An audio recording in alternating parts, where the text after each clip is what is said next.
I used to waste hours leaving for the airport too early, 2, sometimes 3 hours before departure, just to sit around and then wait for the gate agent to tell me if the flight was on time. If I didn't see the plane at the gate, I'm like, what's going on? Are we gonna be on time? Are we delayed? I hated that. Whether you have TSA pre, clear, or you don't, it really doesn't make sense to be giving up that precious time. As a high performer, you should be utilizing the most of your time. What I wanna show you in this video is what I do now to sometimes even save hours on my travel days, and also how I tie that into my fitness habits. So there's really 2 ways to do it, and either one will save you a bunch of time. The first one is you can actually go to the airline's website, and I'm not sure if all airlines do this, but I'll just use American Airlines for example.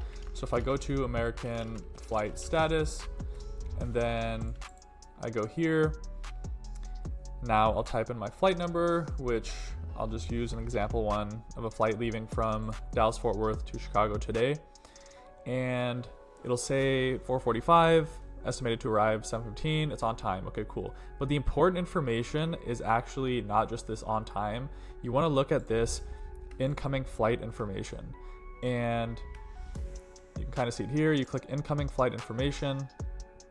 This is what will really tell you whether or not you need to, or what time you should be leaving for the airport. So this one in particular, it's coming from Frankfurt, Germany, and it's going to arrive in Dallas-Fort Worth at 2:18. So we know since it's already in flight, then we're good. Unless there's obviously going to be some maintenance or mechanical things when the plane actually lands. That's something that's out of our control. But at least we know the plane that's supposed to be there is going to be 2.5 hours before the actual flight departure for our flight. So that tells us some really good information. The other way you can do it is to actually go to FlightAware.com, and this is the way I do it because it has all airlines, it has a bunch more information. So if you just type in that same flight, which would be AA2474, and then you click search, same thing here. Okay, so this gives you a little bit more information. Okay, expected to depart in 7 hours 24 minutes, and the nice thing here, it'll tell you departing from gate D33, arriving at gate K5. It'll tell you all that information. And then also, same thing here, where is my plane now? That's the really important piece of information. And as long as you know that the incoming flight is going to be good, and actually the other one, it said it was going to arrive at 2:15. So this is real-time information. Like, it's actually more updated than the American website. This will show it's actually supposed to be 23 minutes early. It's not going to bring up your departure time for you, but at least you know the real-time information. And you can see the flight path, a bunch of different, relevant information. So that's the first one. The second one is, okay, so now that we know it's actually going to be on time, when should I be leaving for the airport? And a lot of the major hubs in the US and smaller airports eventually will come to this technology as well, but they have real-time security wait times. So have you ever been to the airport and you see the screen above the security waiting area? It'll show like 5 minutes, 5 to 7 minutes, whatever it is. I've seen this at a bunch of airports like Orlando, Dallas-Fort Worth, LaGuardia, and they sync to their websites. So I'll show you the Dallas-Fort Worth one. If you just type in DFW security wait times, and this updates real time, which is really nice. And you just click security wait times. Here you can see for every terminal, it'll show you real time. So let's say you have general boarding and you're leaving from terminal A. You can see estimated wait time is 5 minutes. So anything 0 to 10 minutes is green, 11 to 20 is yellow, and then anything 20 plus is red. So D22 is the only one that's, kind of a little bit of a wait. And then you can also filter by TSA pre or priority. And the nice thing here is you can actually see which TSA pre gates are open. The reason this is so important also is because let's say your gate is A10, okay? And you have TSA pre.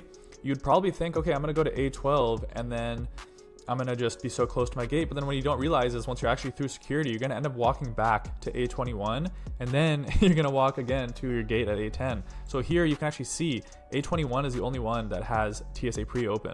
There's a 2-minute wait. So instead of getting dropped off at the A12 gate, just have them drop you to the closest TSA pre gate. From there you can get dropped off and then just walk straight to your gate after that. So it just makes it way more efficient in that sense. So another one, I think LaGuardia is another one, like I was saying. So if you go to, I don't know why it uses Bing actually. I never use Chrome, but if we use LaGuardia security wait times. Then just find one from the actual airport website. So here for Terminal B, for example, it'll have, standard line, 6 minutes, TSA pre-line, no wait.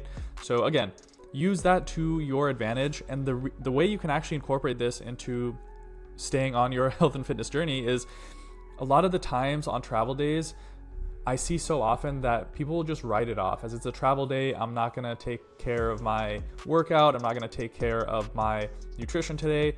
And that's honestly just going to set you back, because if we have that mindset, then anytime something gets busy, we write it off. Instead, when you're like, okay, I've actually mapped out when I actually need to leave, my flight's incoming on time, like I know I need to leave at this time, then you can actually use those extra 20 or 30 minutes for a quick workout, knock it out. Make sure you get that post-workout protein in as well. Like getting some sort of movement in, one, it's going to force you to hydrate, and two, you're going to feel good and you're going to want to fuel yourself accordingly afterwards, so you're going to have a post-workout, protein source, that kind of thing. So it compounds those other habits as well, which is so important. Literally, even if you just squeeze out 20 to 30 minutes from this, it really benefits you. And let's say you're on a 3-day-a-week resistance training program as a frequent traveler, then if you knock out one on your travel day that week, then you only have 2 more you need to do the entire rest of the week. And so you've already made 33% of progress by utilizing that extra time, and it really does go a long way.